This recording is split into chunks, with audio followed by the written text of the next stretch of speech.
mukwano gwange era koligi wange ku mulimu yattibwa mu bukambwe n'amasasi ndowooza bamukuba amasasi agasuka mu 5. Yes. Ne driver we ne escort we ne battibwa. Twabaziika ku Lwamukaaga. Sunday Inspector General nankubira nampa omulimu gw'obuwogezi replacing Kawesi. Sunday kireekyo oli bwe yawulira amakulu nankubira nangamba nina okumanga amuwa ssente kubanga omugenzi abadde amuwa ssente. Bw'atyo bwe yaŋŋamba Kawesi abadde ampa ssente naawe olina okumpa ssente. Bw'oba otompadde ssente naawe ojja kugenda nga bwe yagenze. Bw'oba omanyi nti wawa Kasinje enguzi akole kino n'okwata ssente n'ozimuwa nguzi vaayo.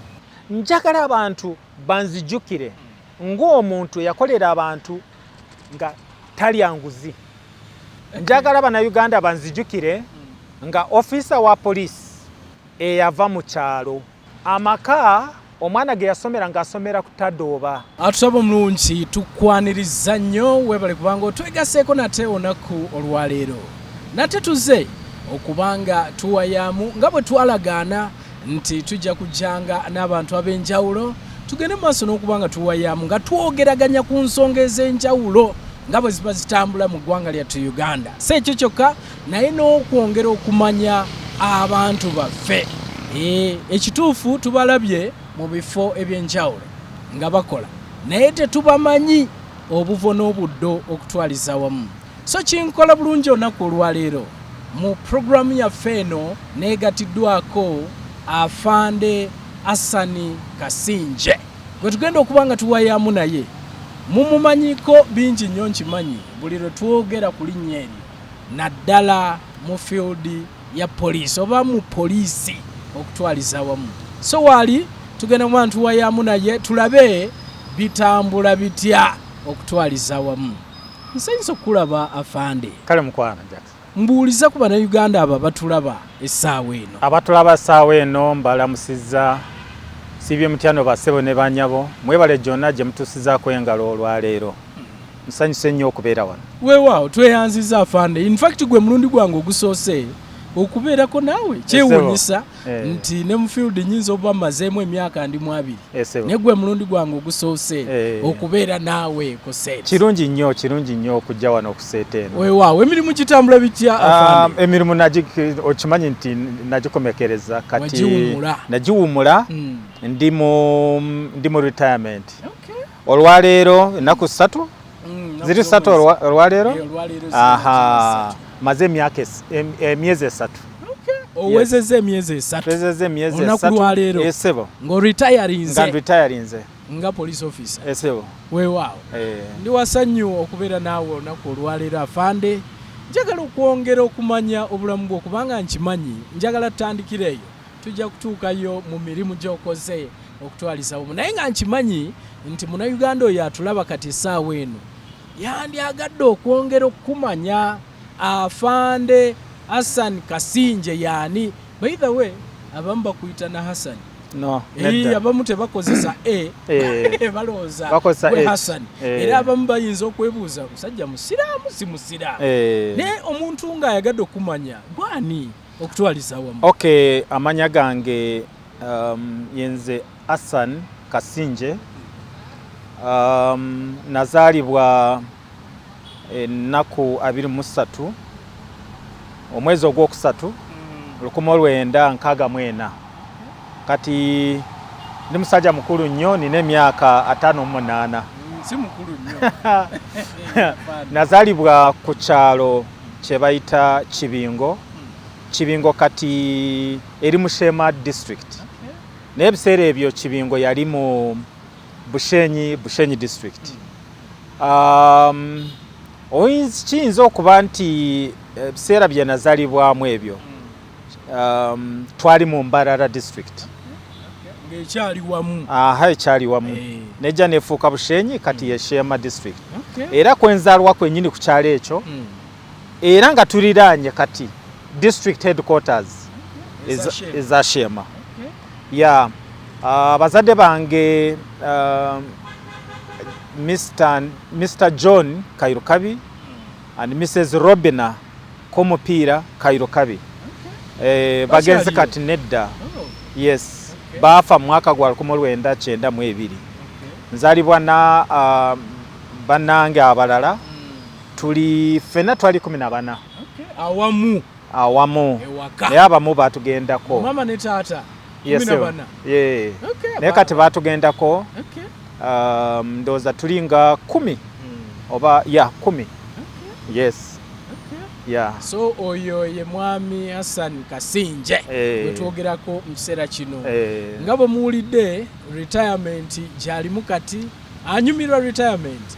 Kasooke nkubuuze ka retirement ako emyezi 3 egyo katambula katya? Emyezi ebisinga batugamba retire early osobola okuba nga onyumirwa retirement egiyo. Yeah, retirement ye yagala bw'oba ogenda mu retirement obeere ready oba weteekerateekera dda okubeera mu retirement. Tomala agagamba nti let me go early to do what? Olina okuba olina ekirala kyogenda kukola ki? You go early okubeere ng'ogenda mu business zo bw'oba Exactly. That's what I'm saying. Olina okuba nga weteekeddeteekedde okuritayaringira ku kintu ky'oba okoze otya kyogenda kukola. Oleme okugenda n'otuula ompise kati nenzijja. Ya kiba kitegeeza nti sandizze nga sina n'amafuta gagenda mu motoka. Owulira buli lunaku almost nina show gye ngendamu okumala emyezi 3. Buli lunaku almost mbeera mu bantu, mbeera ku shows, mbeera ebintu biri different. All that needs olina okuba nti you prepared for that. Otherwise oyinza kwesibira mu nyumba yo nga tolina na gy'olaga bw'oba nga tewali prepared. Yeah. Ate n'ekirala mbuziza retirement n'ekirala kiba kyagala abantu bategeere nga ffe ababeera ne contracts. Okay? Bw'oba osayininga contract omulundi ogusooka bw'osayinize contract eyo gye bakuwadde olina okumanya nti retirings. Tobala gino emyaka 2 gye baba bakuwadde n'ogamba nti gino kansooke nkole emyaka 2 bwe mba mbuzayo emyezi nga 6 nja kupreparinga ngende ku retirement. Nedda kasita okwata akakalaamu n'okateeka ku lupapula nti eno endagaano gye nkoze ne gavumenti oba n'omuntu omulala nti mu myaka 2 oba emyaka 3 nja kubanga nkoze kino kiba kitegeeza omaze okuwuumula otandikirawo okwetegeeza. Sigamba nti obbe okole ki naye olina okumanya nti kakati bwe mba maze gino emirimu ngenda kukola ki. Bw'obanga olina awaka olinawo eka mmeka 5 oba olina ki oba olina ki teekawo. Bw'oba amala emyaka 2 ojja kusanga ebintu biri set. Oba limu emwanyi oba tesimbako amatooke oba teekako ennyumba yo oba kikale ekintu ekikulu ky'omanyi nti kyewali badde ng'okola. Ekisobola okuviiramu akasente oba ekisobola okuwa ekyokulya. Kubamu akafaananyi oritayalinze naye kyali mu bupangisa. Kaakati kiba kitegeeza nti sente ozijjawo ezo olina okuba kati kubanga obadde ofuna omusaala naye kati omusaala teguliiwo. Kati olina okumanya bwe mba nfuna miliyoni waliwo kyengenda kukola ekireeta miliyoni eyo okusobola okusustaininga obeerewo. Oba olina life yo eri set mu mwezi manyi nti spendinga miliyoni ate miliyoni eyo njikola mu ki njijja mu kino. Okujjako bw'oba ngamba nti bwe mba nditayarinze ngenda okusurvivingira ku 10,000 omwezi abadde ku miliyoni. Kakati ogenda kikola otya? Kiba kizibu okukifuula okizeeyo. Luba lutalo lwennyini. Mpozi n'ekirala ekisembayo retirement abantu baleme ogirowooza nti tebakwagala. Sinagenda mu bantu bamanyi nga ndi mu uniform naye kati ndi mu civilian banandaba batya. Ekyo si kyekikulu. Abantu bye bagamba si bye bikola retirement n'okwagala okulungamya ebirowoozo byo n'okukola ebintu by'oyagala. It must be within you. it must be within you. Kirina kuba mu ggwe. Owulira? So bw'oba omanyi nti wali mu bantu okolera abantu todduka bantu. Beera ng'okola emirimu gyo nga bwe wagikola. Basigalemu. Aha. Naye kati okikola ku lulwo n'abantu b'oyagala.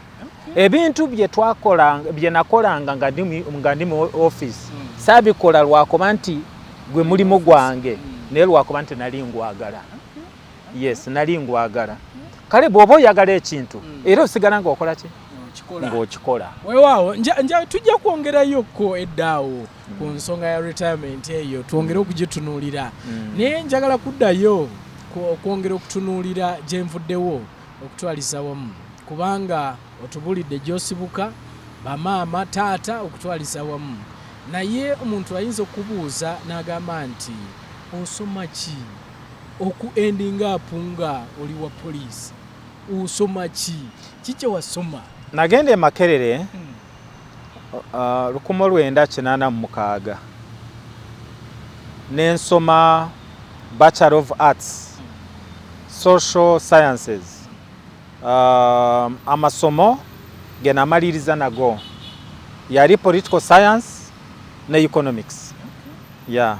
So eyo degree yange yasooka. Naye degree ey'okubiri nasoma Master of Arts Public Administration and Management. Kiba kikulaga nti mu bintu ebya obukulembeze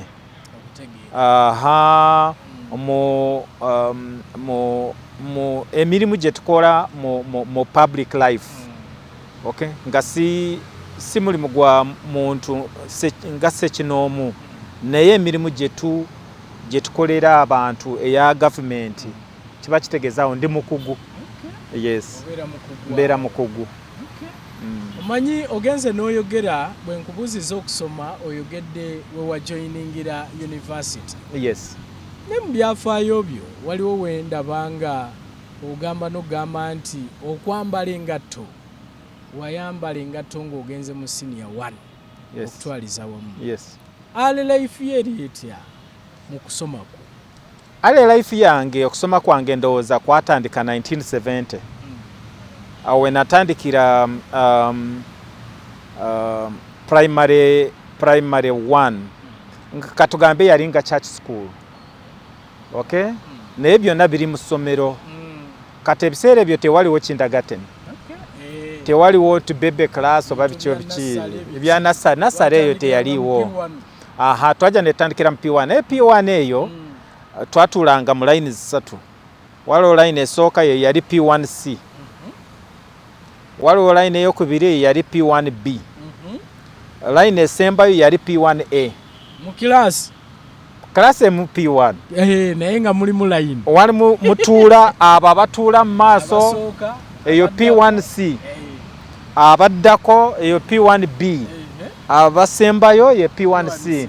Kakati bw'ojja n'ova mu ka church school kali bwe mbeera nga muyimba mukola ki ojja n'otuula mu maaso. First term bw'oyita n'ogenda mu eyokubiri. Bw'oyita term eyokusatu ogenda mu P1A. N'okola ebigezo kati n'ogenda mu P2. Kati ekyo kiba kitegeeza esooka eyo ye baby class. Eyokubiri ye middle class. Eyokusembayo ye upper class. Nze ndo mbadde manyi nti abagezi be baatuuzanga abaddakawo ne babeera mu B. Nedda. Nti abasemba ne babeera mu C. Nedda. So mwali mu kilasi emu. Kilasi emu. Naye nga mulimu ebibiina bisatu. Ebibiina bisatu. Baby, middle ne top. Aha. Okay. Yes. Okay. Yeah. So ale life ye jetya okuba nti bana kulaba ng'ogenda maaso n'okugamba nti tebyali byangu. Yeah, nti kubanga njagala awo otubulirewo tebyali byangu bitya okutuuka okuba nti osanga walinga osomera na mbigere mpaka senior 1 woyambalira ku ngatto. Yes, tebyali byangu lwakuba nti nno essomero lyali kumpi ekyo kikulu nnyo kilomita ng'emu kitundu oba 2. N'ekirala nti okay twali tusobola okugenda ne tusoma ne tukomawo ne tudda awaka. Ekyokubiri nti essomero lyalimu abaana bangi abava mu byalo ebiriraanye kwekamba essomero lya primary twalimu abaana nga 600 owulira from P1 to P7 ate amasomero gaali matono eddala eriddako ogenda kilomita nga 5 Kabwohe so amasomero gaali kwegamba abantu abaana bavanga wala naye tebyali byangu kuba nti nno engeri gye mubeera bangi okay engeri gye mubeera bangi attention eyinza obutaba mpozi n'ekyokubiri nti twasomeranga almost buli kimu kyetukola mulina okukyetuusaako naye engeri ya handwork n'ebintu ebirala naye nze for me okubeera fair abazadde bange balina ku ssente nga basobera okumpeerera n'ensoma era nasoma n'emala nga sawulirangako olunaku n'olumu taata ng'agamba genda ku ssomero nja kuzireeta ssente naye nga tutambula tusomera ku bigere that kind of life that is what we went tugambe nti essomero lyonna lyali teryambala ngato nga batambuza bigere in fact bw'ogira mu ngato bayinza okukugamba zizeeyo ate ono omwana agenda kwonoona abaana abalala kwegamba obeera even attention waliwo yajja omwana najja n'engato kwegamba ffenna ne tusigala nga tumutunuulira kagamba ayambala engato ate nga gumulaba ali fanne so yes so osomye paka Makerere then police ogiyingira poliisi nayingira mwaka gwa 1989 Makerere namala 88 ndowooza gwali mwezi ngogwa August gwa 8 yes naye nga twagenda kumaliriza nze nga amaze okukola ekirowoozo ekiyingira poliisi naye saagala kulimba saagende Makerere n'ekirowoozo nti njagala kuyingira poliisi in fact teyali mu birowoozo ebirowoozo byange poliisi teyalimu nzijukira bwe twali mu secondary poliisi bajja twakola waawo ndowooza twagala kukolawo strike awo nze nga ndi mu senior 1 ndaba abaana bakola kino nakiri naye ffe tuli baana bato poliisi nejja nekuba amasasi mu bbanga nengamba poliisi lwaki tukubamu amasasi tukoze eki kati okuva olwo mayindi yange nga teyagala kubanga kale tekyansanyusa nolabanga byebakola tebijja naye bwe tujja e Makerere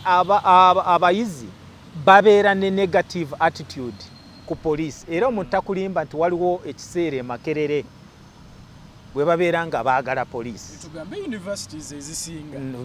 wayinza okuba yende awalala simanyiyo naye Makerere so ekyo tekyaherepinga okunjagalisa poliisi naye bwe twatandika okusoma ne tubeera very serious twatandikawo a study group eyo yali NRM study group omanye ebiseera ebyo ffenna twali mu NRM twali mugendo yes movement twali mu movement yegendo mugendo twali mu mugendo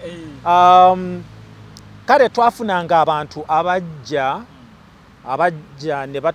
ne batubuulira government n'engeri government gye yagala kukyusaamu eggwanga lino okuva we lyali we tuli naawo we tulaga neyo gye twagala okgenda so bajjanga ne batugamba mumalirize emisomo mujje naye bwe muba mujja tulina obwetaavu mu police mu UPDF mu prisons mu intelligence services jukira nti bali bakakwata obuyinza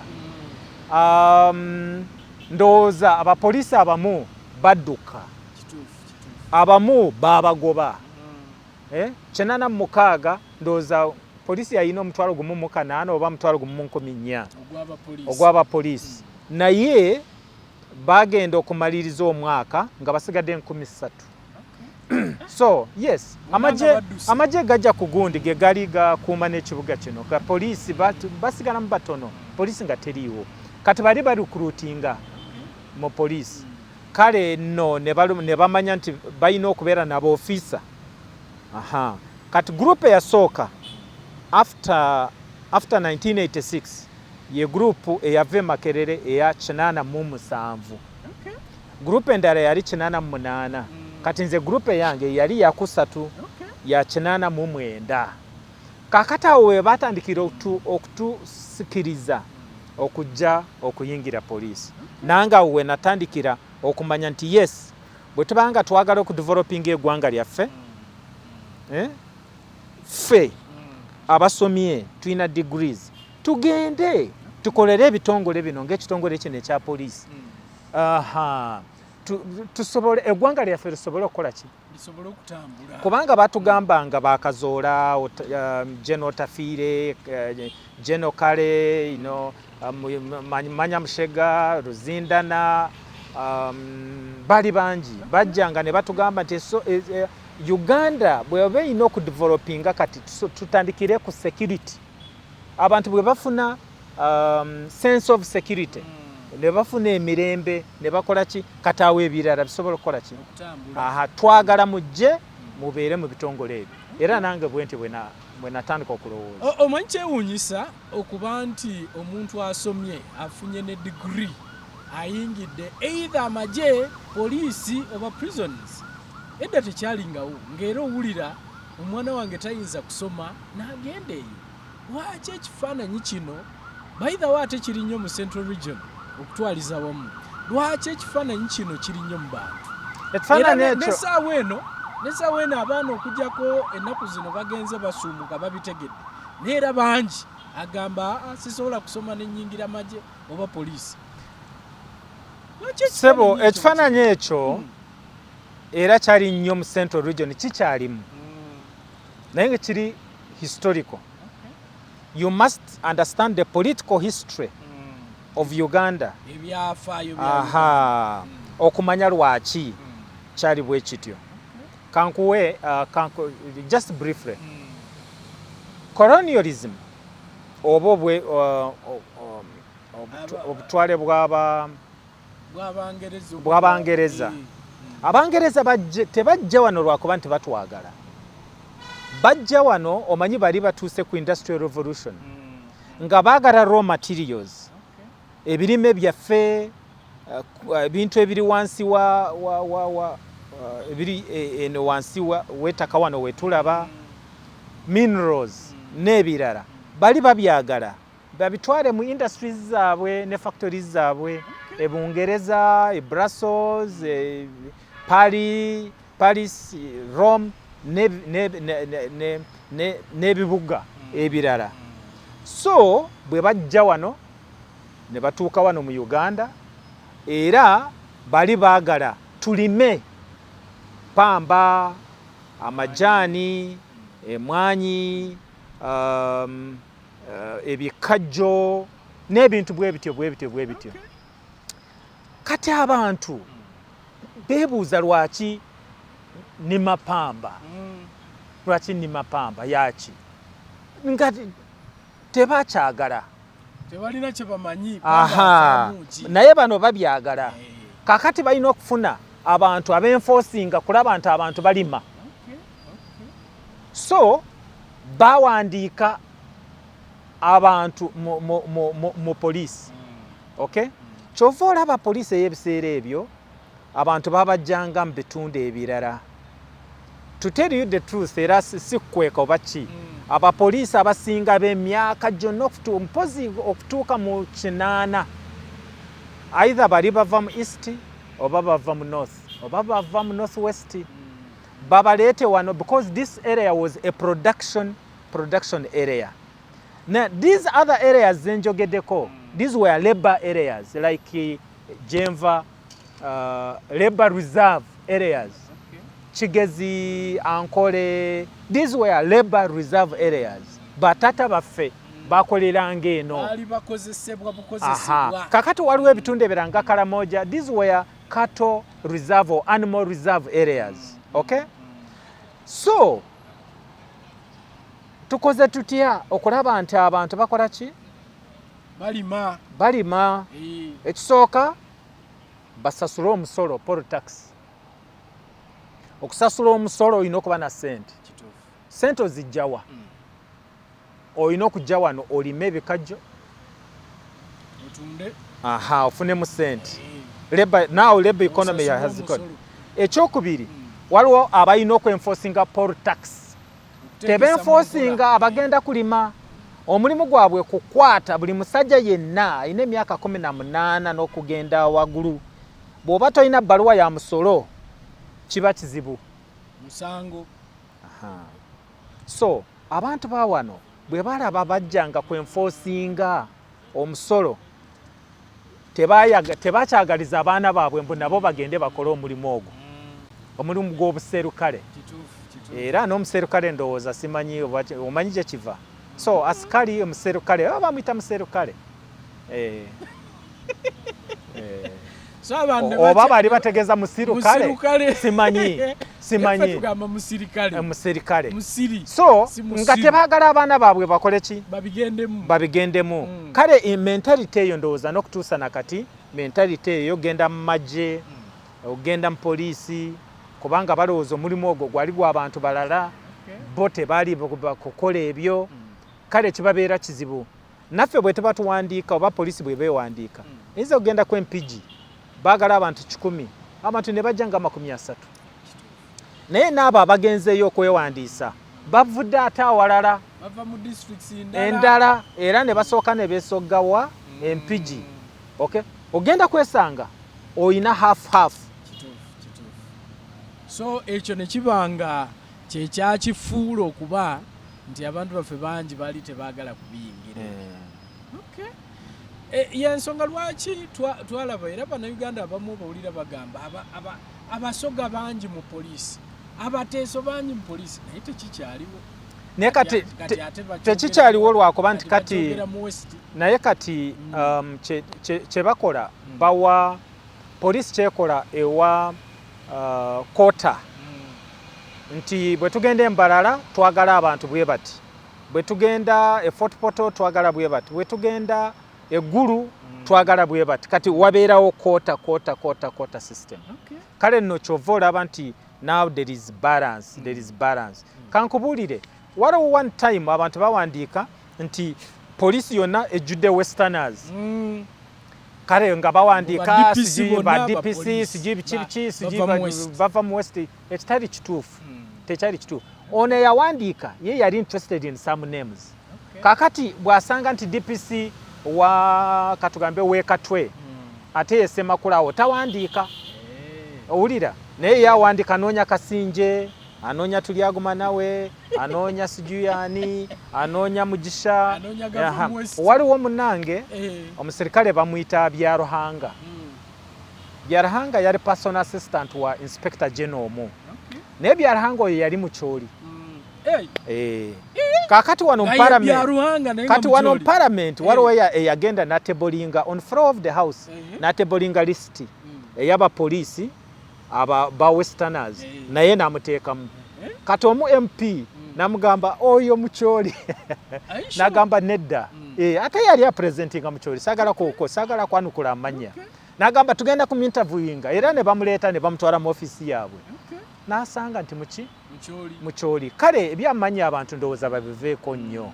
Naye mu poliisi bw'ogendayo ne bakuwa aggregation era omuntu yenna yali serious nga yagala kukola research agende mu human resource eya poliisi era ajja kulaba omuntu gyasibuka amanye nti kino kye kituufu. Njagala twogere ku bulamu bwo mu poliisi. Butambudde butya? Butubadde butya? Emyaka omazeemu emeka? Maze emyaka 33. 33 kuva 1999 mpaka 2022 emyaka 33. Obulamu bwange mu poliisi tebubadde bubi. Omulimu gwange mbadde ngwagala nnyo era ngwenyumirizaamu. Naye ekikulu nze ekyandeeta mu poliisi kusavinga abantu, kuweereza abantu. Sajja kwegagawaza, sajja kwagala okusavinga nze famire yange oba n'abaluganda naki. Tubadde n'omukolo ogutongoza akatabo kange. Muganda wange yayita baganda bange abalala abaliwo era yakola statement. Ate statement eri 100%. Yagamba mu famire yaffe ono yekka yali mu gavumenti, tewali muntu mulala eyali egenze mu gavumenti. Emyaka ejomaze mu gavumenti. Kiddamu. Nkugambye twazaalibwa abaana 14 katuliwo 10. Buli omu yasoma n'amala university. Tewaliwo muntu omulala ku abaana abo 9 eyali afunye omulimu gwa gavumenti beekozesa oba bakola mu bitongole ebirala. Anzirako akulira ekitongole bakiyita PAI kyansi yonna era ofisi eri Washington. Owulira? Naddako bali mu bintu birala. Singa nali neeyagaliza nze ne famire yange baganda bange abo abaamala Makerere n'awalala baali badde mu poliisi.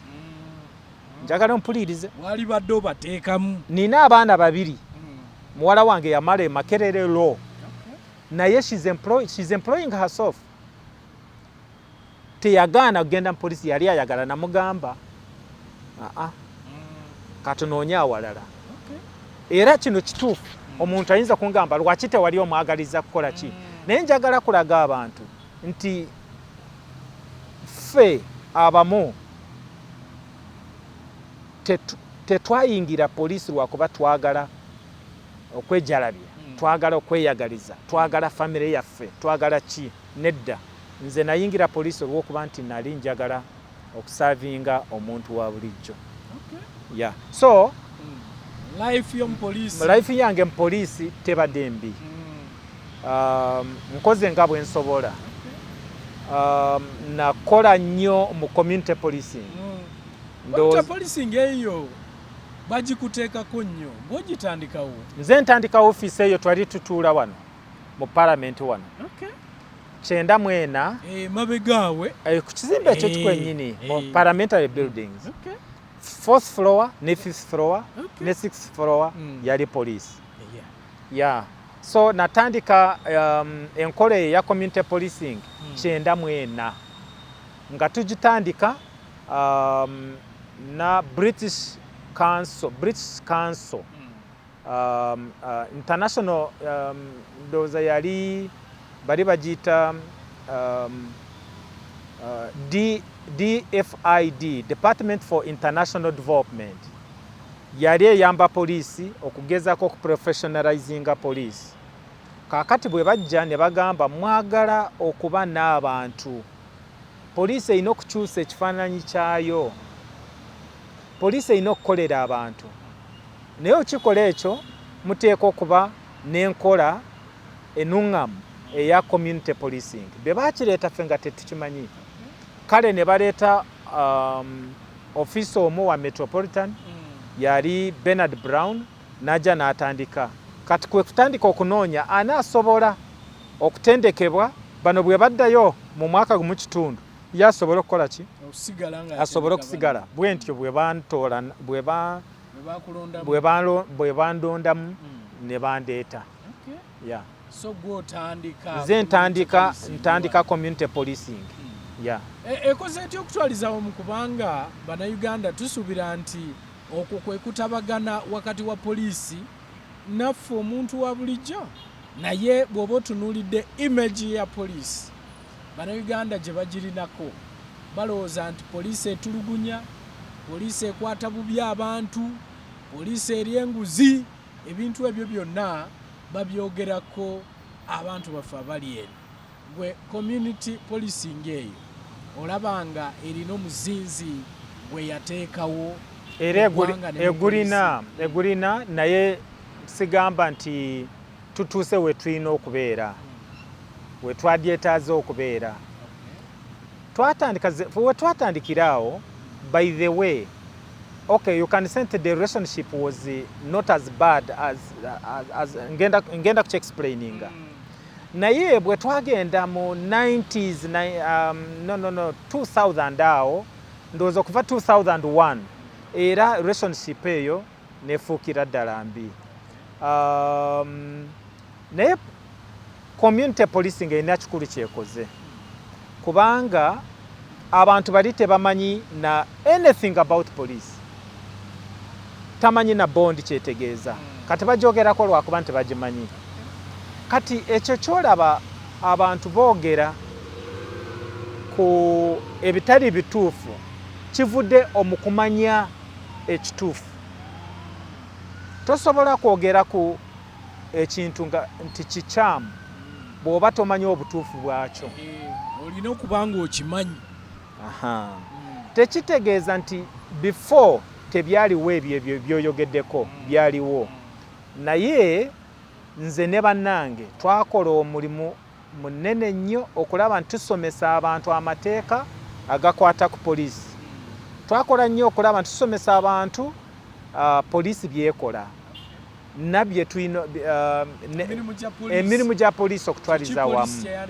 Ate ne tuleeta n'ebirowoozo by'abantu eri police management. Nze nali nkyali ASP naye nga tusobola okujja ne tubituusa wa Inspector General, abantu bagamba bwe bati. Era naye n'ateekawo okuva ku ekyo n'ateekawo office eya complaints, bagiyitanga complaints office. Ebirowoozo oba okwemulugunya kw'abantu kusobola okutuukira ku office eyo. Ebyo byonna byava mu gundi yaffe mwe twali tutambulira. Naye waliwo ebintu ebirala ebyaffectinga ekifaananyi kya poliisi nga byo tebivudde mu poliisi. Naye kansookere ku bivudde ebiva mu poliisi ebireetera ekifaananyi kya poliisi. Ekisooka obuli bw'enguzi. Obuli bw'enguzi bwongedde nnyo abantu okukyawa ekitongole kya poliisi. Yesterday waliwo yankubidde, in fact ankubidde n'olwaleero ewaffe Kabwowe Shema emotoka yamutomera, emotoka emala omutomera ne bagamba nti ne bamugamba genda ofune inspection report. Nankubira inspection report kye kiki nemusomesa inspection report kyeri ya sente meka nemugamba ya mitwalo 6 mu 7. Bangambye emitwalo 6 mu 7 negamba ekyo kirungi. Naye bangambye nti waliwo ne sente zenina okuwa IOV. Nemugamba teziriwo, tewali. Gwe genda sasula ezo. Ate singa omuntu azikusaba genda wa DPC bamuyita gundi, genda yo omugambe nti nze nkusindise. Waliwo omuntu akusaba sente nti kale nti weebale. Nagenda wa DPC naye DPC yabadde agende Bushenyi. Nagenda mu ddwaliro ne bamujanjaba, bwe bamala nagenda nasasula mu banka najja ne receipt. Bwe yagenze ku police station era ne bamugamba nti sente za IOV ziriwa. Nankubira nti bazaagala ne mugamba babuuze ziri meka. Bamugamba emitwalo 5. So kati nangamba bangobye n'okungoba nti sijja kutwala na receipt eno nga sinaba kukola ki kuzisasula. Ebiddiridde nze mbimanyi. Kati sooke tukomaawo. Naye so eyo nguzi. Waliwo ne yangambye nti okugulawo omusango osooka okuwa sente balyoke omusango baguteeke mu kitabo. Naye bwe tuba tugenzaawo ebyo bye bireetera abantu okukola ki okwonoona police. By the way, it is bribery. The problem with police, okay, much as they say corruption, bribery is part of corruption. Naye bribery is not corruption. Bribery is not synonymous, is not corruption. Corruption has so many other things. Corruption munene nnyo ne bribery. Okugulirira. Okozesa obubi office byonna. Okozesa obubi office is under corruption. Kakati police ekisingira okusinga nnyo ebeera that bribery. Naye waliwo n'ebirala, okubeera slow mu kuinvestigatinga era nakyo oluusi kiva mu corruption. oba oluusi okusiba omuntu beyond time, oluusi wabaawo reasons why you have to do that. By the way, ekikulu ku explaining ne bakitegeera, oba okutulugunya abantu, oba omupoliisi n'omugamba nti kino na kino na kino ate n'agamba nti gundi yeyakiŋŋambye, kati ebyo bireetera abantu okukola ki? Okukyawa poliisi. Naye waliwo ne factors endala naye nga si za poliisi naye abantu kankuwa ekyokulabirako. Tugenda ne tupaasinga policies mu parliament. Gamba kati olwaleero wano eno district Kampala. No gamba nti eyali saza kakati tutaddewo ki? District. Bushenyi yali emu ne bagisala mu districts 5. Naye kakati omwaka ogwo poliisi mwina buli district erina okubeera ne poliisi. So kiba kitegeeza nti mwina okuba n'abapoliisi abamala, mwina okuba ne station, mwina okubeera ne barracks, mwina okuba n'emmotoka, mwina kati ebyo byonna bitwala time. Owulira? Bitwala time.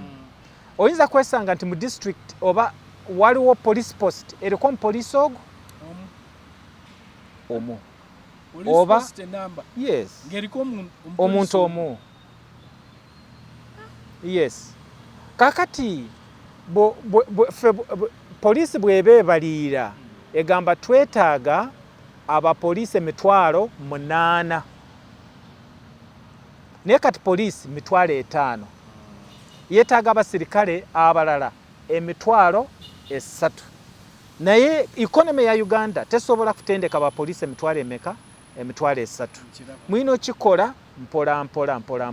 Naye omuntu wa bulijjo yekyo takimanyi.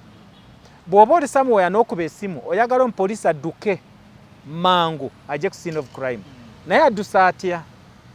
Oluusi waliwo distance ya mayiro 10 mu district emu. Bayina emmotoka egyo emu. Kale ekyo nakyo kikyayisa poliisi abantu. Awo wenyini nga tonavaawo kubanga bannayuganda boogedde nnyo naddala ku kintu ekyo okudireyinga okwo ng'ate ffe tetumanyi nti ate nammwe biba bibasusse. Naye waliwo kye beekwasa boogera ne bagamba nti singa kati abadde BOBIWINE, singa kati abadde Besigye, nti poliisi eyandibadde wano bandibadde bayiise dda. Lwaki olowooza abantu balowooza nti bwe kituuka ku kigambo ky'ebyobufuzi nti poliisi ebeerawo right away? Naye ekintu kya presence of police kigenda kubeera sorted out. Kitya? The parish development model, it incorporates security. It incorporates police presence. Kati buli gombolola erina okuba ne station. It is now a police station. Naye buli parish egenda kubeera ne abapoliisi omuwendo katugambe omuwendo gujja bayina emmotoka, bayina communication, counter phones. Bw'okuba essimu egenda ku counter. Counter afunye essimu waliwo abapoliisi awo, waliwo obuzibu gindi. Ontegeera? Kakati bano ne bagenda ne badduka mangu. Kati omulimu gwa poliisi kati gwe kubuulira abantu kubategeeza enamba ya counter y'essimu eyo eri ku counter. Ate ne mubeera n'abantu abali ready. Kati ekyo kijja kuba solved through the parish development model. Kigenda kubeera parish. Naye ekyo kyongamba ekyebyobufuzi waliwo section mu poliisi ebikolako. Waliwo public order management. Kakati bwe kiba nga tekiriwo bali mu gundi zaabwe bakola ebyabwe. Bali nagulu balina ebintu bitonotono bye bakola. Naye omulimu bwe gutandika bo bali ready.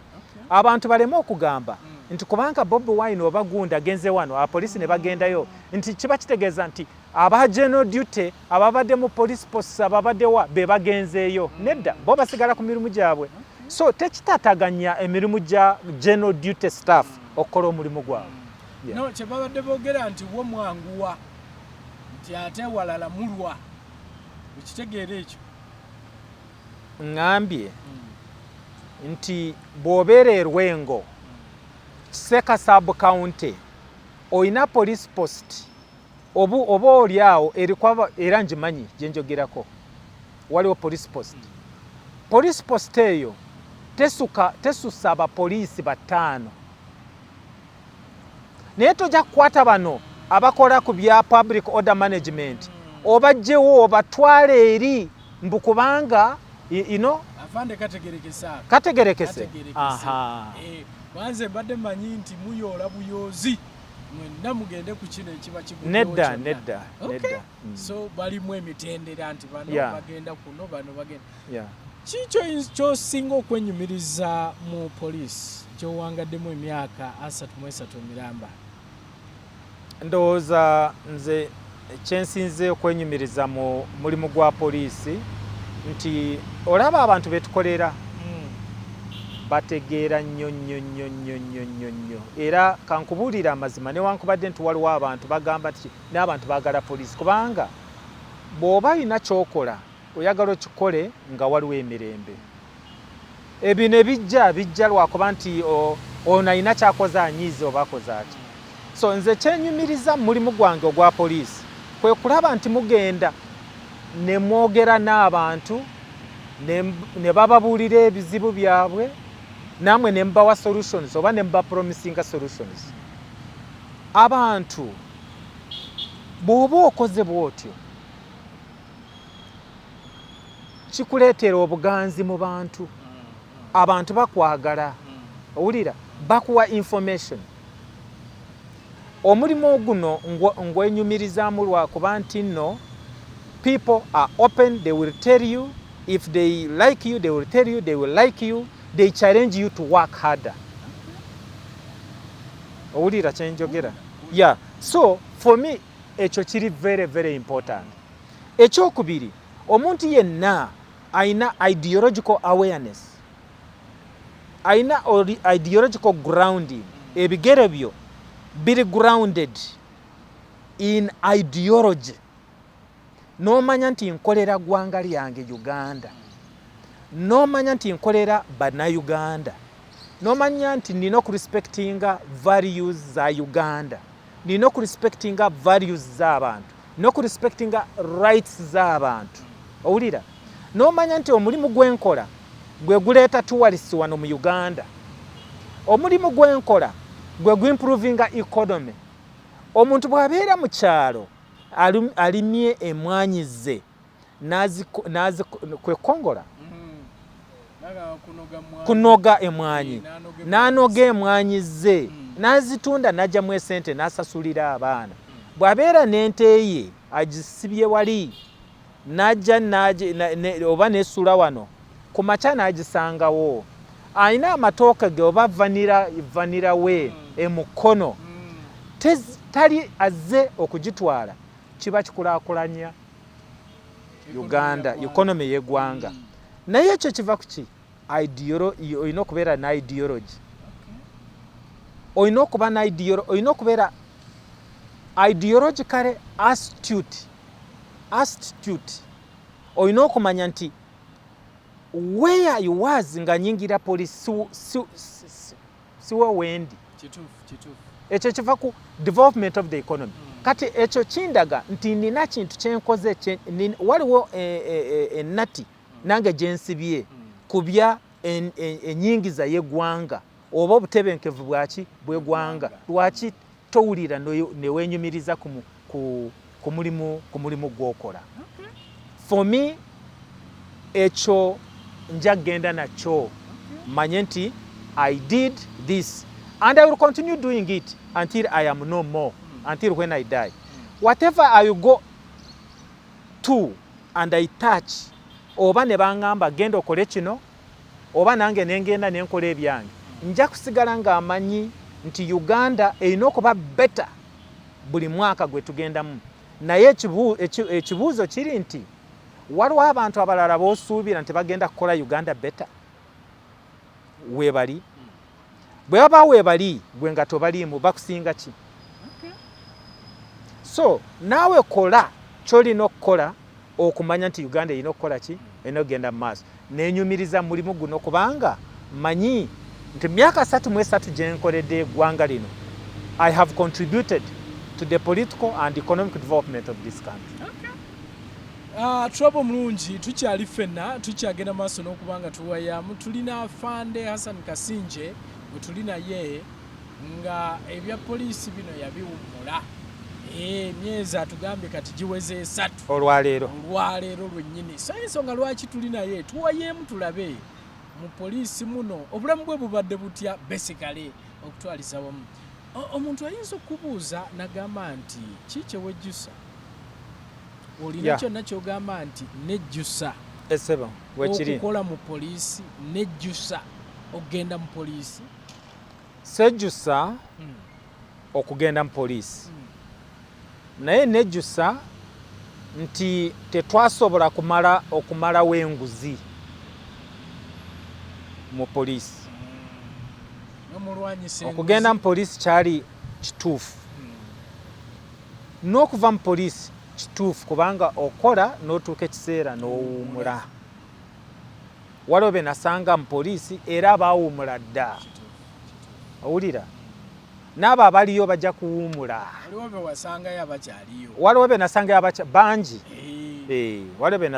Waliwo be nayingira nabo mu poliisi bakyaliyo. Lwakuba nti sinaba kuweza myaka nkaaga naye ranka yange badde neetaagisa okusayininga contract.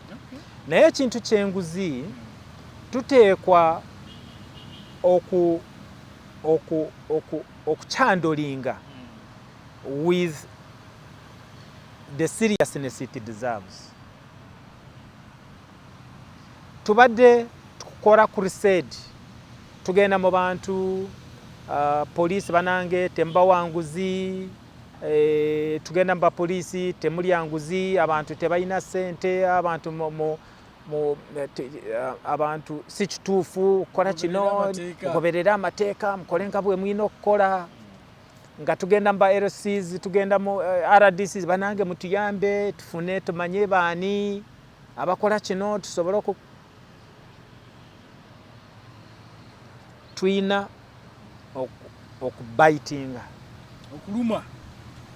okuluma any suspicion of corruption should be enough to investigate very quickly. Sigamba nti omuntu bamugobe bamunoonyerezeeko bwe kisangibwa nti yali enguzi agobebwe atwalibwe mu mbuga z'amateeka. Tekikomaawo ate ne baba bamuteeka mu mbuga z'amateeka katugambe aga poliisi abantu bajje beerabireko process nga bwekola ki bwetambula. Bw'abanga agobebwa bakiteeke ne mu gazeti ono nono babagobye lwakulya enguzi. You go with that public shame. Bw'odde wamwe bakugobye olwakulya enguzi ne kachachi tebakuwabwa Sabakristo kituufu omusajja mubbi.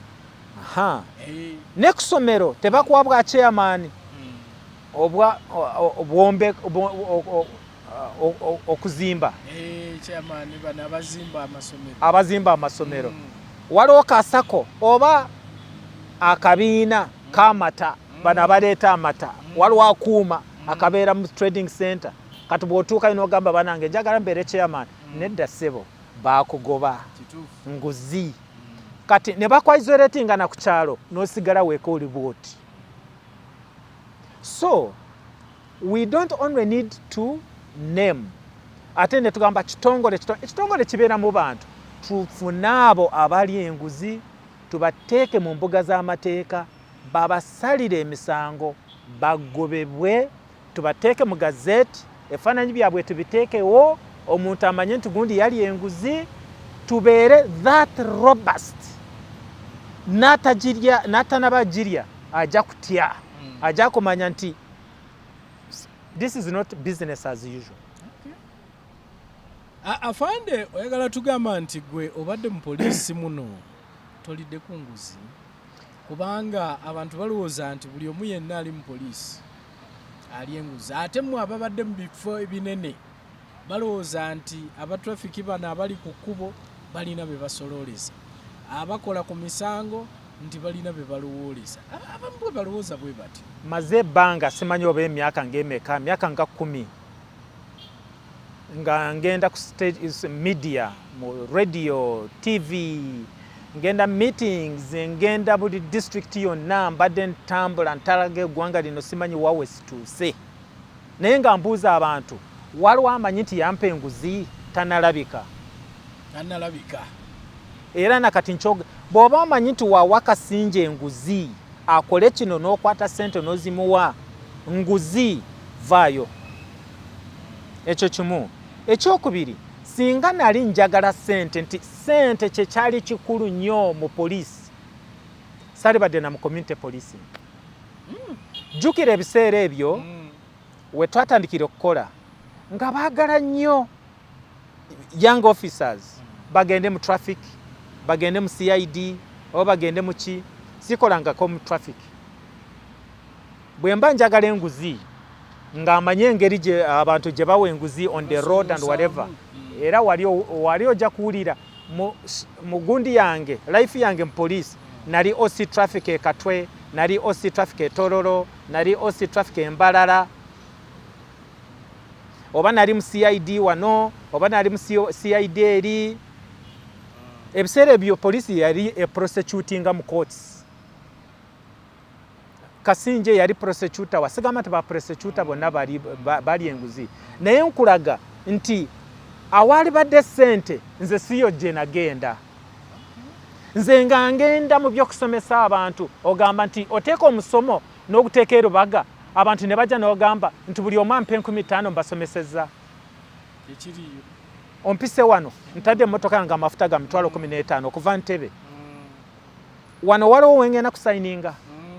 It is not money. It is not money. Era nze nvudde mu office emyezi 3 tewali lunaku lwe nali ntudde awaka nti ndi waka nesibidde mu nyumba ne kamera zibazireeta ewange zibadde zijja ewange week in week out. Ekitegeeza nti I came nava mu office ya police n'omutwe gwange nga ngutambuliza wano mu kibuga ntambula bwenti afande waffe kubanga nze manyi nti saalya nguzi saatulugunya muntu saavuma muntu saakola ki nze ndi mu bantu ndi mu community kyova olaba nawandika akatabo from community to community police and back to the community. Owulira? Yes. So osobola kukolera poliisi omulimu n'omala nga tolidde enguzi. Okay? Yes. So that one there is no question about it. Manya abapoliisi bangi era nvudde nzize nga nkyogera manya abapoliisi bangi b'okusobola okukwata ssente n'ozimuwa n'akusiba. Obadde omugulirira. In fact, next CID headquarters waliwo recently yatwala ssente oli n'amusiba. Many officers, upright officers, ideologically conscious officers, patriotic police officers. There are many. I have been CPC. I know them. There are many, but waliwo abo abagenda nga bonoona ekifaananyi kya police baagala bo okweyagaliza okujja mu bye baagala era bwe bagenda nga bavumisa ekitongole kya poliisi babanga omulyamamba abeera omu n'avumaganya ekika kyonna. Esebo weewaawo afande omuntu yali agadde omanyi nkubuuziza ki kyewejjusa naye waliwo scenario badde manyi nti nayo onaagikoonako twakulaba wano nga gwokola ng'omwogezi wa poliisi ojjukira ebiseera ebyo ebizibu ebyaliwo n'ofuuka awo naawe n'otandika okubanga gwoyogerera poliisi afande ne tukuwulira ng'olaajana waliwo abaagala okunzita oli ayinza okugamba nti ne kuno kwali kusoomozebwa kyekyali kigenda mu maaso awo abamu abo baatunula ne bagamba nti afande tubadde tumumanyi ng'omuvumu ennyo naye alaajanye. Oyinza okuba nga tomanyi background era abantu kye bava boogera bwe batyo naye nga tomanyi background. Mukwano gwange era koligi wange ku mulimu yattibwa mu bukambwe n'amasasi. Ndowooza bamukuba amasasi agasuuka mu 5. Twogera kwa Afande Felix Kamusi. Yes. Ne driver we ne escort we ne battibwa. Twabaziika ku Lwamukaaga. Sunday Inspector General nankubira nampa omulimu gw'obuwogezi replacing Kawesi. Sunday kiro ekyo oli bwe yawulira amakulu nankubira nangamba nina okumanga amuwa ssente kubanga omugenzi abadde amuwa ssente. Bw'atyo bwe yaŋŋamba Kawesi abadde ampa ssente naawe olina okumpa ssente, bw'oba otompadde ssente naawe ojja kugenda nga bwe yagenze. Kiwulira. So oyagala kuŋŋamba nti omuntu bw'aba ayogedde bw'atyo ate nga mu koliguwo bamuse temanyi kye bamutidde mb'osirika. Kiraba afande. So the following day Monday gwe natandikirako ne mugamba ssebo gwe gundi zanyira ku balala toddamu kutiisatiisa abantu. Uganda si yakutiisatiisa abantu. Ye wali ozemu muwulira? Simumanya nti afande. So teyaddayo bikola.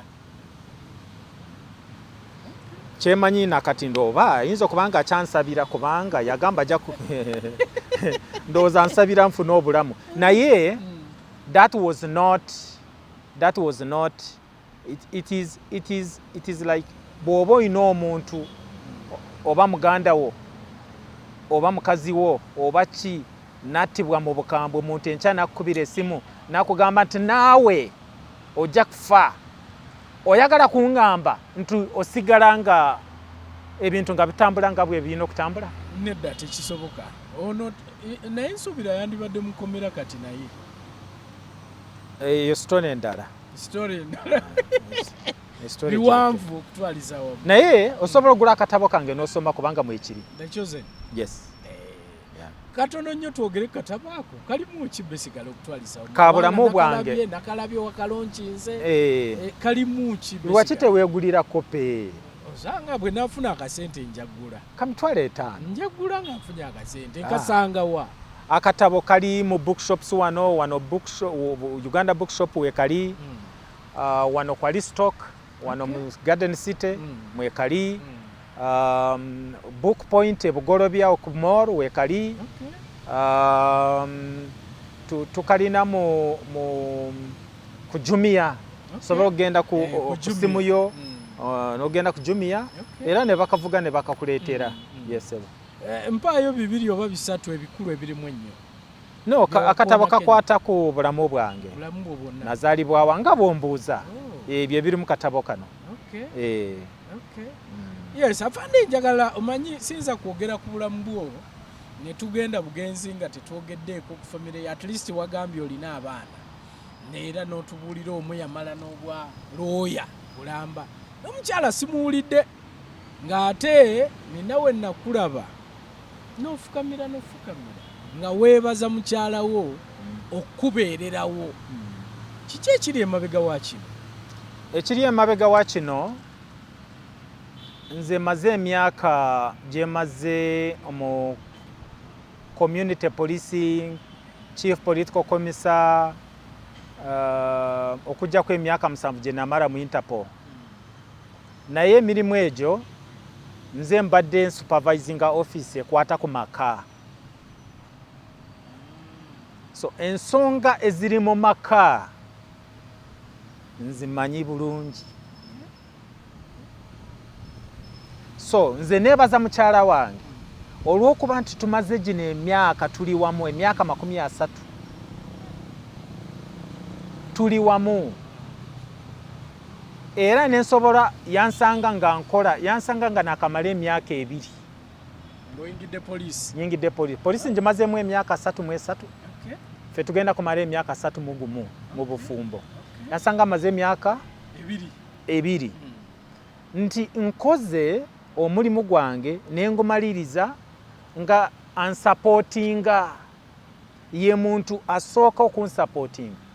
Obanga ndi down naja nangamba nedda, don't worry, go and work. So the person behind me in doing whatever I'm doing has been my wife. Okay.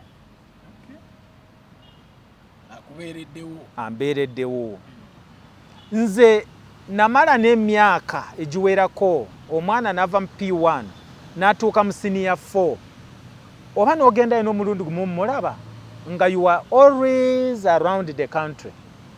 Naye abaana basomye, abamu ne bamaliriza emisomo gyabwe, batandise okukola nga ye playing a role, ate abaana ne babeera n'empisa.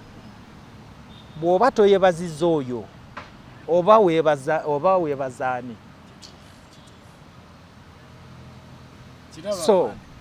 So ye mukyala ogamba wamulaba ku Luliku TV, naye ye mukyala atabeeraawo nti ayina mukyala wa AIGP atambulira mugundi bakutte ensawo ye, agenda mu shopping yagamba teekamu ekyo teekamu kiri, alagira bulagizi, alagiza tabirimu ebyo. So if anybody who is in government, ali mu government nga akola, oba mukyala oba mwami, tuteera nnyo okwerabira nti spouse w'oyo ali mu government akola acontributing ekintu kinene. Oli bosi we oyinza kulowooza nze ndi bosi we, nze nkoze gundi, nze mukoze mukyali, nze mufudde kyali, oba ndi gindi nze namuwa koosi n'agenda e London n'asoma koosi n'akomawo, olaba emirimu gyagikola bulungi. Let me tell you, your spouse is number 1. Era omulimu ogwo gwokola muba mukola abantu abo babiri, gwe naye. Kati bwe mba simusiimye mu lwatu, simanyi oba ngenda waka mu kisenge ne mugamba nyabo weebale nnyo, ombeereddewo. Naye bwe ngenda openly ne mugamba ombeereddewo weebale, nakano kendiko kano ye gwe. Because tekisangika nti you can be with somebody ne mmala emyaka 3 muguma emyaka 3 temuyombye, temukoze mutya, temukoze mutya. Esente bwe zibaawo, bwe zitabeerawo, tajja kugamba tondekedde wano sente, ffe waffe tetumanyi z'akameeza. Tetubimanyi, we don't know them, we don't know those things. No. Bwe kiba weekiri, bwe kiba tekiriiwo. And she ayagala nnyo Katonda. Ayagala nnyo Katonda. Nange kyandeetera okwagala nnyo Katonda. Tojja kubeeraawo n'oba bize, n'obeeraawo oli ku TV, olaba kino, oli ku simu, oli ali wali asaba. Amaze 1 hour asaba. Naye omuwulira kusabira. Sabira mwami wange, nsaba akole bw'ati, afune buganzi mu bantu, nsabira omulimu gwakola kukole bulungi, gwe n'obeeraawo. Naawe ogenda n'oweeta amaviivi. Bw'omala 1 week otandika okumuyita ssaawa y'okusaba, jangu tusabe. Lwaki tomwebaza? Mukyala wa ali hambo, afande naawe oli hambo. Webale sebo. Hambo n'ensi eno mugijjawa kubeera balokole oba kuba oli ayinza okibuuza, kizibu nnyo okusanga omusajja atuuse ku ddaala alyo lyobaddeko lyowumuliddeko ng'ali hambo nga bwali kyewunyisa era abantu bangi bw'ogenda mu public n'ogamba nti Asan Kasingye buli omu agamba omusajja oyo mwetoowaze. Nze ndowooza era ng'eggwanga tusalewo tudde ku mpisa abazadde baffe bajjajjaffe abakadde baffe embeera ze batukulizaamu kubanga nga bwe ngamba mu kitabo kyange omwana community oba ekyalo kyekimukuza. Batusanganga nga tutambula tuye mu kutayaaya mu kyalo tolina kyokola n'akubuuza gwe toli supposed kubeera kusomera okola kiwano galamira akukuba si ankowo si taatawo saani naye muntu ku kyalo nodduka n'emisinde n'otaloopa naka nti bankubye ate oloopa ki kubanga osaba nti ye takuloopa ate ne bakwongera bw'oba tobuuziza abantu kwegamba ndowooza empisa n'obwetoowaze bisibuka biva mu communities n'amaka mwe tukulira. Sirowooza nateekamu enjogera yaffe mwankole oba lugero tugamba mbu akati okiinika kakiri kato okiinika kakiri kato olaba akati olaba ekirime oba omuti bw'oba ogusimbye kalituusi oba ekiti ky'emwanyi kino gundi omanye emwanyi twagala bwe zikula zikole bwe ziti kubanga bwe tuba tunoga emwanyi toyagala kukwata kubanga kakati otandika kaweta naye kaweta kakyali kato bwe kabanga kakuze n'ogezako kaweta kakola ki kamenyeka kyentegeeza kyebategeeza akati okwinika kwekuweta mu Luganda ffe tugamba nti akakyama amamera. Very good. Okagolola kamenyeka bumenyesi. Naye waffe kiri opposite. Bwe kabanga kasigadde kayimiridde bwe kati bw'oba ogezaako kaweta kamenyeka. Kati kitegeeza nti omuntu bw'oba oyagala kumuteeka in upright situation olina omutandika ng'akyali mwana muto bw'omulinda ng'akuze aba takyasobola. So nze ndowooza ekisooka community. Ekyokubiri n'amasomero gennyini mwe tusomera nago gacontributinga ku mwana oba omuntu agenda kuba oba mwetowaze oba wampisa ensiiwuufu amasomero ge tusomeramu. Waliwo nalabye akagundi akavidiyo kali ku social media abaana bali ku ssomero ow'amawulire amubuuza kakati yagala bw'oba ogenze mu luwummula oyagala kukola ki? Ngenda kukyalira abaami bange. Mwana w'essomero ow'obuwala ndowooza yali senior 2 oba senior 3 ow'amawulire n'amugamba ogambye ki? Njagala oba yali ono owagundi NBS bamwita Kaizi ndowooza Kaizi njagala kukyalira abaami. Oyina abaami? Ye nina abaami. Omwana wa senior 2 atandika atya okugamba mbu ayina abaami? So nze ndowooza that amasomero ge tusomeramu tebakyalina touch with kind of whatever they produce. At Makerere I was in Livingstone Hall. Livingstone Hall olina okuba gentleman. Culture ya gentility Livingstone yali yamaanyi ndowooza ekyaliyo simanyi naye nga ebyo byonna we twasomeranga ndowooza. But I also think that kivamu omuntu okusalawo nti nze njagala kukolera abantu. Emirimu gy'osanga nga tukola ebiseera ebisinga giba giraga oba giraga abantu abalala omuntu kyali. Tosobola kukolera communities oyagala kukola community policing ate gwe oyogera bubi mu bantu. era singa nali njogera bubi sandimaze neje emyaka gye namala nga ndi mu community. So nze ndowooza ekyo ekisembayo okutya Katonda. Ekisembayo kutya Katonda. Bw'oba otya Katonda oyina okubeera n'empisa mu bantu, kubanga presence ya Katonda tetumulaba kati, naye presence ya Katonda eri mu ggwe, eri mu cameraman, eri mu bantu abalala. Kati bw'oba obayisa bubi oba otyoboera ekitiibwa kya Katonda. Nze bwe ntyo bwe ndowooza, era omusingi gw'eddiini, oba oli musiraamu, oba oli mukatuliki, oba oli mulokole, oba oli protestant, oba oli ddiini yonna gy'olimu, teri ddiini eyigiriza abantu okukyawa bannaabwe oba okweyisa bubi. Buli ddiini egamba weeyise bulungi mu bantu. So ndowooza omusingi gw'eddiini nagwo musingi mukulu nnyo.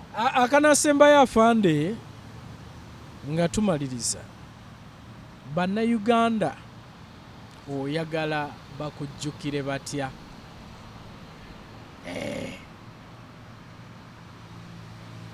Ekibuuzo ekyo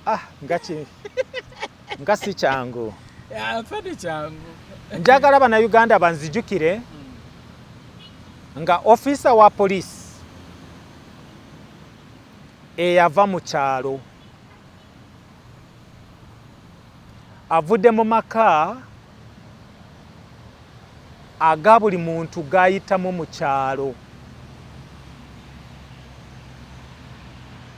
Amaka omwana ge yasomera ng'asomera ku Tadooba, naye n'asoma n'amaliriza n'ayingira poliisi n'atandika kukolera abantu. Njagala banzijjukire as a humble boy from a community rural setting. Sisobola kugamba siina na anti, siina taata yazaalibwa n'omusajja omulala, abantu baali abo. Kati tosobola kungamba nti naina godfather wano, naina gundi permanent secretary oli muyita cousin wa. Nedda. Njagala banzijjukire ng'omwana eyavaayo n'asoma ku lwa Katonda ne community n'abazadde n'amasomero n'asavinga abantu. Njagala abantu banzijjukire ng'omuntu eyakolera mu poliisi naye ng'ayagala kukolera omuntu wa bulijjo. Jjukira ne programu eyasooka ya poliisi n'omuntu wa bulijjo nze nagitandikawo ku CBS ne omugenzi Mulindwa Monge ku mpewo 97 January tandika programu eyo.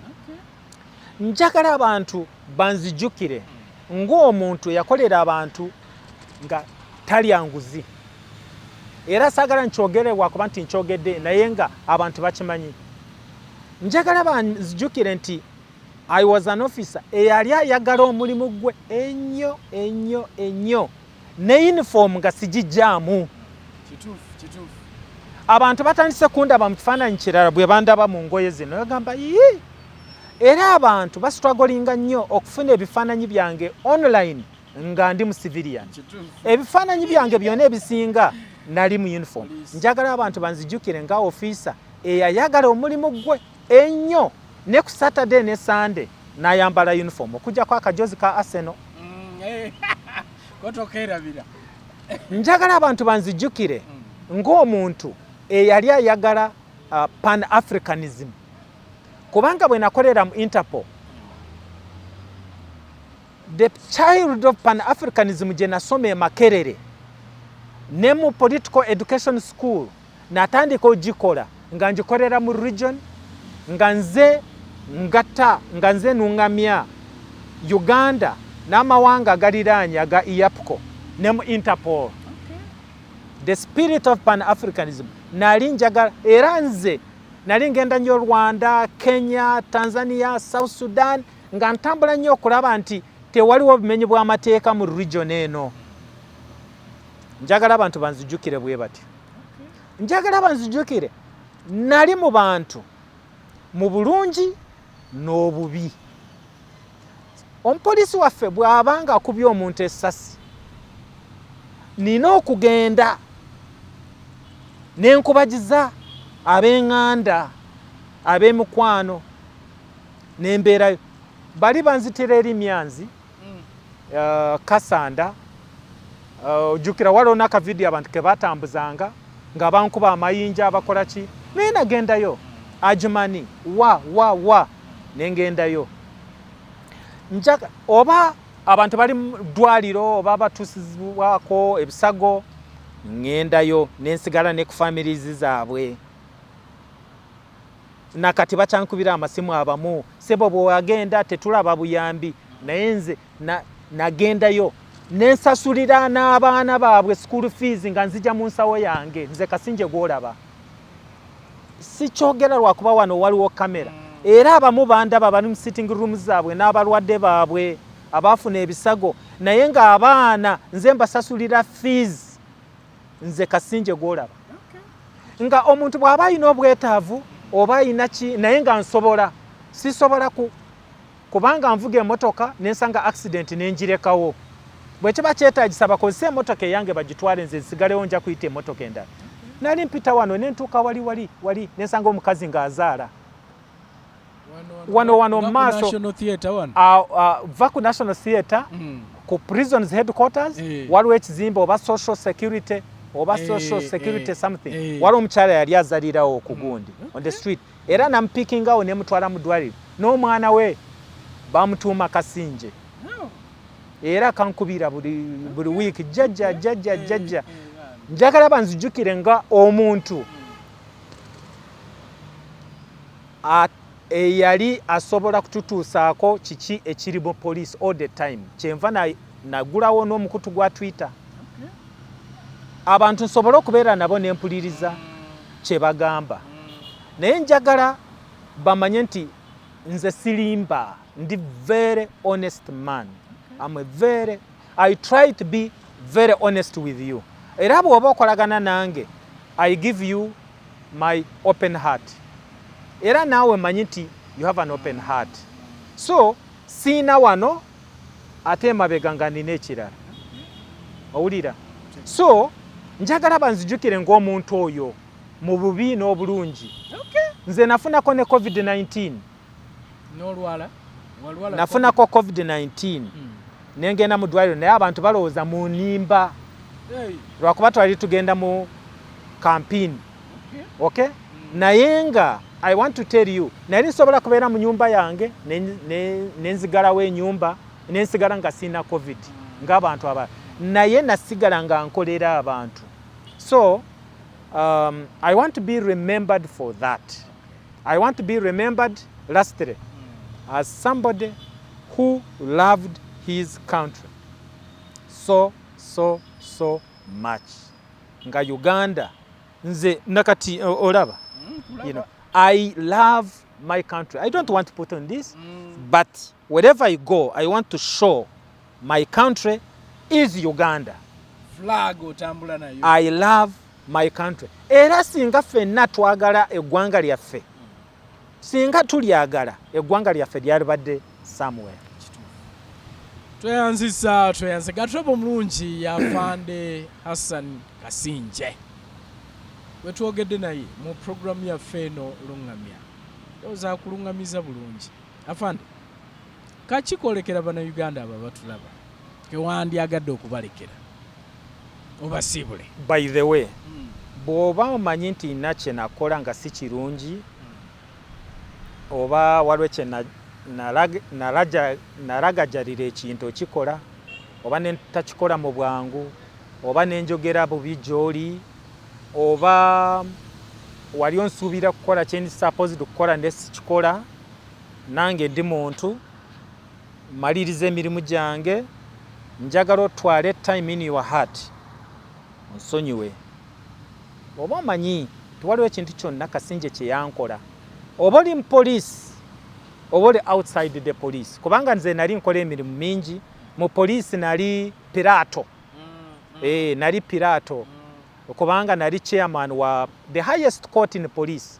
Kwegamba nga sometimes you do something naye nga tomanyi nti omuntu oba kimuyisiza bubi naye ng'obadde okola omulimu gwo njagala onsonyiwe era nange bwe mba nina siina buzibu bwonna n'abantu ngenda mu community nsaba ng'amaliriza nsaba tusigale nga tukolaganira wamu nze njagala babuulira nkyayina energy nkyayina obusobozi ndi mulamu era njagenda mu maaso nga nkolera Uganda mu ngeri yonna endala nja kusigala era kyova olaba sivudde mu bantu sinze siva mu bantu nja kusigala nga nsavinga eggwanga lyange era n'obwobeera n'ekizibu nga nsobola okikola oba nsobola okugatta n'omuntu omulaasa.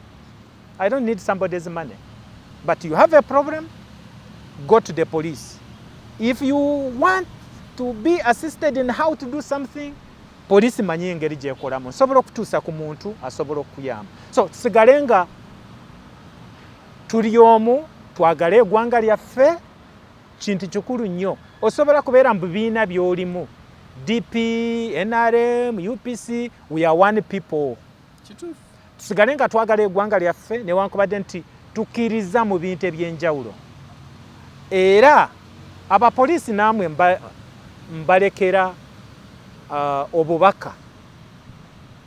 Teri kintu kirungi ng'okuwumula nga toyirina buzibu bwonna nga ebbala liyinza okubaawo katono naye kyeŋŋamba nti you don't have a problem with anybody.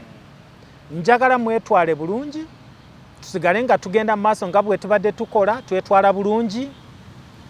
Abakola ebyo ebikyamu ebyokwagala ssente buli kaseera konakola kino njagala weenenye era njagala okireke. Bw'oba omanyi nti oli omuli w'enguzi otulugunya abantu weeyisa bubi nantamegwa mu bintu ebikyamu nantagambwako njagala weenenye era okireke kikome. Work for your country. When you retire, people will receive you in communities. People will write about you.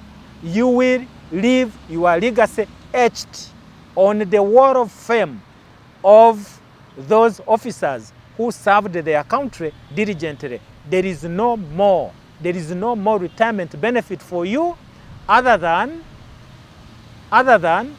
leaving a legacy where people credit you for the good things you have done. Goodbye. Wewa tweyanze gatulaba omulungi Afande Asan Kasingyye gwe tubadde naye nga tugenda maaso n'okubanga tuwayamu olunaku olwaleero. Afande webale kusharingako naffe story yo obulamu bwonga bwe butambudde n'ebirala byotuwadde okutwalizawo naffe tugamba nti tujja kukozesa ne mu retirement yo. Tujja kuleetanga tugende maaso n'okubanga twogeraganya ku nsonga ez'enjawulo. Atulaba omulungi kankwagaliza ekiseera ekirungi beera bulungi weeraba.